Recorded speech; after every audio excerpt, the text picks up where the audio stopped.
I was gonna go to sleep, but then I came across one of my old diaries from back when I was living in this group home. Now, this group home was absolutely terrible, like the world's worst place to ever live. I did find out later on why I was placed there, and that was because of my fetal alcohol syndrome, because this place specifically was trained to deal with kids with my disability, which I found out all the kids I was living with did have fetal alcohol syndrome. So I found one of the diaries I kept when I was staying there. I was there for, I think, just shy of a year. Could be wrong. I don't remember exactly. Excuse me, I'm tired, but I can't go to sleep now because my mind's just fucking racing. I don't remember how long I was there. Maybe just shy of a year or maybe just over a year. I don't remember exactly, but going through this diary, I can see the hell that I went through and the stuff that I wrote about. I'm surprised I'm still alive. Like, that I didn't try and commit suicide while I was living there. I went into that place a normal teenager, just with insecurities and just fucked up issues with life, issues trying to discover my sexuality, and all kinds of crap. And I wrote down pretty much everything in this book. And I'm probably going to do like a longer video about this like later on when I'm not so tired.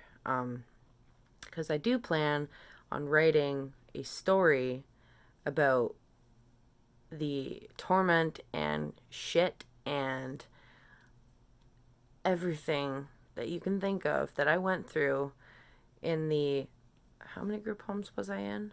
1, 2, 3, 4. So I had 4 group homes and 2 failed foster homes from the age of 13 to 19. So that was insane. Like, I could never wish the shit I went through. I could never wish that on anyone, even on my worst enemy. I would never wish what I went through on anyone, because I'm telling you, it was terrible. Like, absolutely terrible. In specific, like, basically, this diary, I did multiple entries almost daily about what the staff put me through and just stuff that was on my mind. People at the time that I was like in love with and swore I wanted to be with for the rest of my life.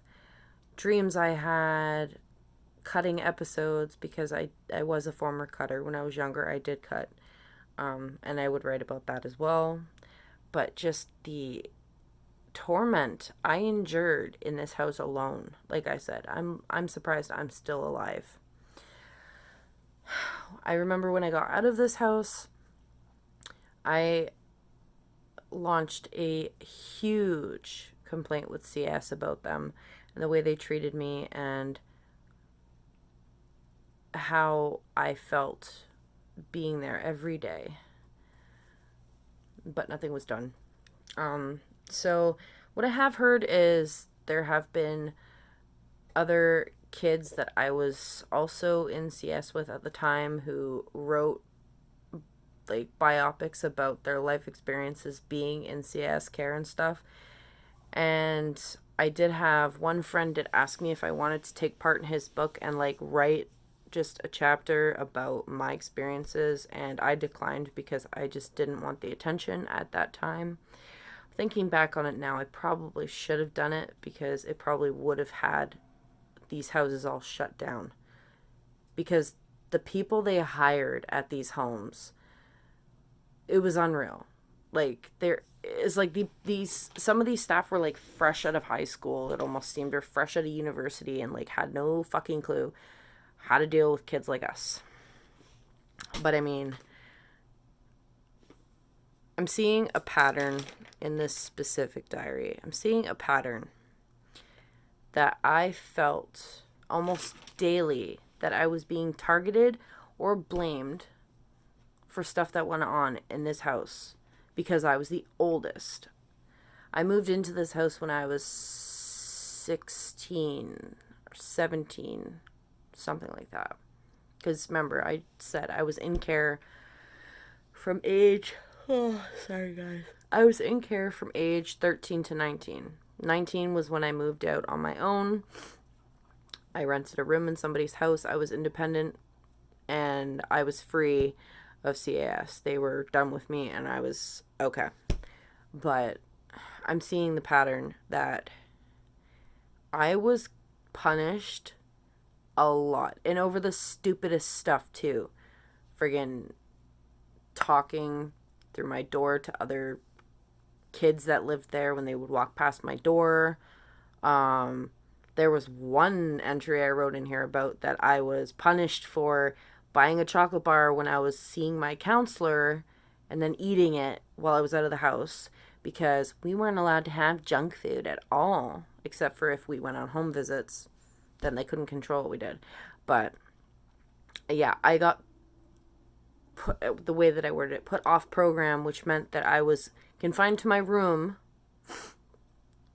sometimes up to 2 weeks at a time with nothing in my room. They would take my TV, they'd take my stereo, my computer, my books. They would take everything out of my room. I would literally have to sit in this room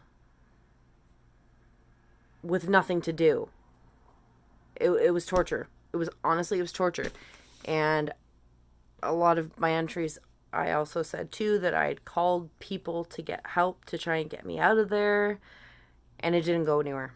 So, I can't believe the life I had. The life that I had as a teenager. I don't even, remember my teenage years because they're just all a blur because I try not to remember all the shit I went through when I was in CAS care. For my American viewers, CAS is the same as CPS, basically. It's the same thing here as there. But probably better. I don't know. I've heard horror stories. But anyways, that's beyond the point. But yeah. But it's like, I see all these patterns in this book, and I'm I don't even know.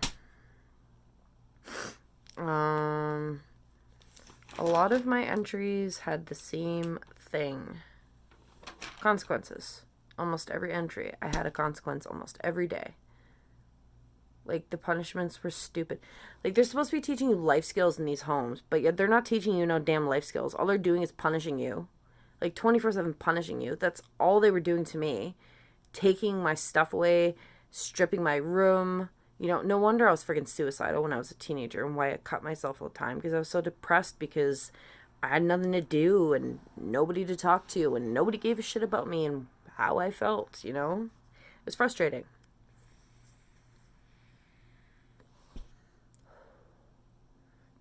But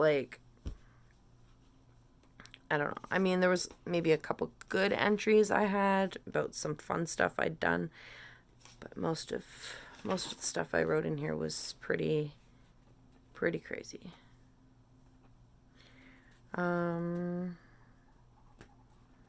got braces while I was in care. That was one of the plus things of being in care was I got braces because my dad could have afforded it, but he didn't think I needed them. And I just threw the book and I can't stop yawning. Oh my god. Oh, on a side note, what do you guys think of my eyebrows? I mean, aside from a couple odd hairs that I have down here. I did them myself. I think they look better than they usually do. And I've also lost some weight in my face again. As you can see. My cheekbones, kind of. Down here's still there, but it's starting to go away. I've been under a lot of stress lately, so my My weight's been kind of up and down, but I'm seeing my specialist on Tuesday about my endometriosis, so we'll see how that goes. I'm going to do an update video about that on Tuesday. But yeah, like I said, I'm going to make a video later on in future about this and talk about my experiences in care and the shit I went through and some of the good people I met. But when I'm able to do it, I'm going to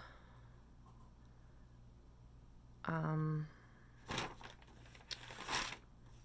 think write a book. I'm going to write my own book so people can actually see the kind of experiences that people like us went through if we were separated from home and put somewhere else.